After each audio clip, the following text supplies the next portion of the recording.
Premiership Power Rankings for round number 3. We're actually starting to get a bit of juicy data in to see how well the teams are ranking. I've gone through and ranked the teams.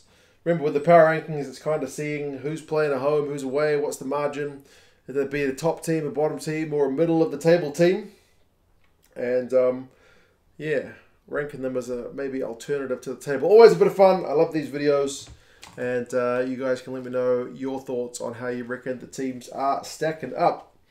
Now, there's only one choice for 13th spot, and that is Bath. Almost dropped the magnet on the floor.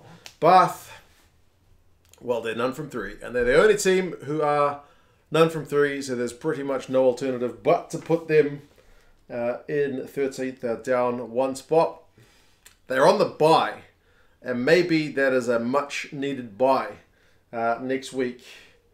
They will not drop any further, although it will be difficult to see them going up any spots at the moment because the margin between them and the next ranked team, at least at the moment, is still pretty vast. I mean, I've got London Irish here in 12th. They're the only other team without a win yet. London Irish have got the draw and the 2 losses. Like I said, there's still a bit of a gap in terms of my rankings between them and Bath. So, London Irish, they're still winless, so it's kind of hard to put them any higher, but at least they're above Bath.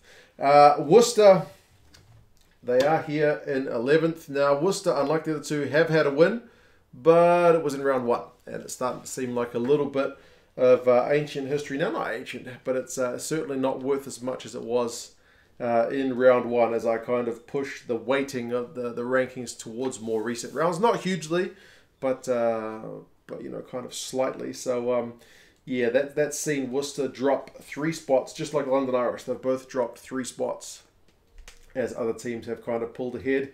And the last 2 teams, I've got Bristol here, who picked up a win. They are up 3 spots, and Gloucester here up 2. That's kind of what happens when you win.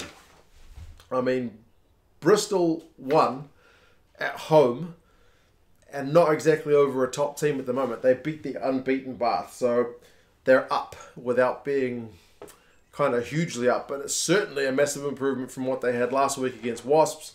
And Gloucester, I've got them up 2. Again, they won. It wasn't over a top team, but at least it was away from home. So kind of credit to them for that win over Worcester. So that's the bottom row. Is that maybe starting to look a bit more like what the bottom row will look like come the end of the season? Obviously, Bristol's expected to be a fair bit higher, but these guys were all kind of expected to be down this neck of the woods anyway. One team not expected to be this low were Exeter. They finally opened their account with a win. So kind of similar results with them and Gloucester, and they picked up that win, probably boosting them a little bit in that it was away from home and it was over a more fancied opponent in Sale, who at least prior to the season start were supposed to be, you know, a tougher prospect than the likes of Bath or Worcester. So there you go. That's where the credit for Exeter comes. They are up 2 spots. Sale, on the other hand, are here in 7th. They are down 1 spot, kind of mid-table, right? 7 out of 13 teams, slightly on the lower half, but a win, a loss, and a draw. I think it kind of fits with where they would be right there, probably.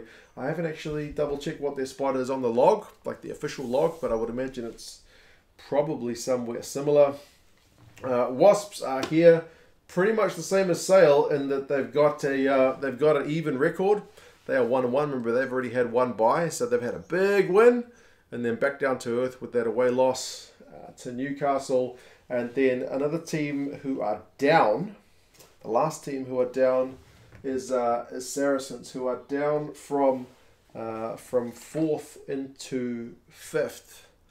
Now, they have had the bye, which kind of saw them get passed by other teams a little bit, and they lost, although it was close, and it was away from home. So kind of not as much punishment, if you want to call it that, for Saracens as some of the other teams. Top row, we see Newcastle. They are into the top row. They are up 3 spots. bit of a surprise package thus far. The bookies had them kind of down towards this end, but they've still got some challenging games ahead, so it's not about doing it over 3 games, right? You got to do it for the whole season. So Newcastle, though, pleasantly surprising.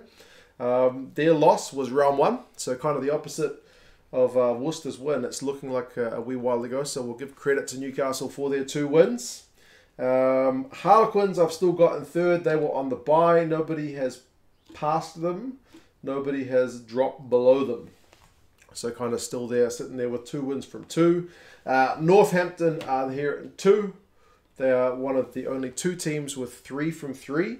They only scraped by in their most recent win, but it was a win, and it sees Leicester as number 1. And to be fair, man, Leicester have beaten Saracens in Bristol, who was supposed to be, you know, some of the tougher teams to beat this year. So, man, a lot of you guys called it. A lot of you guys said don't sleep on Leicester Tigers this season. They're going to be good. So far, they're pretty good. Again, another one that it was kind of a last-minute miracle, but it happened. So, credit to Leicester for the win. Got them first on the log of the power rankings. But anyway, just the same as it is for the bottom teams. It's the same for the top. It's not just 3 games. It's a long season to go.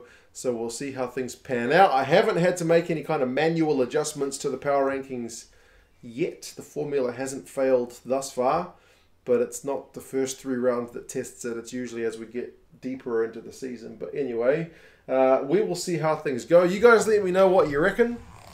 Do you think this is kind of fair reflection of the form of the sides, or do you think there are some teams particularly high or particularly low? Anyway, you guys let me know your thoughts, and I will talk to you again soon. See you later.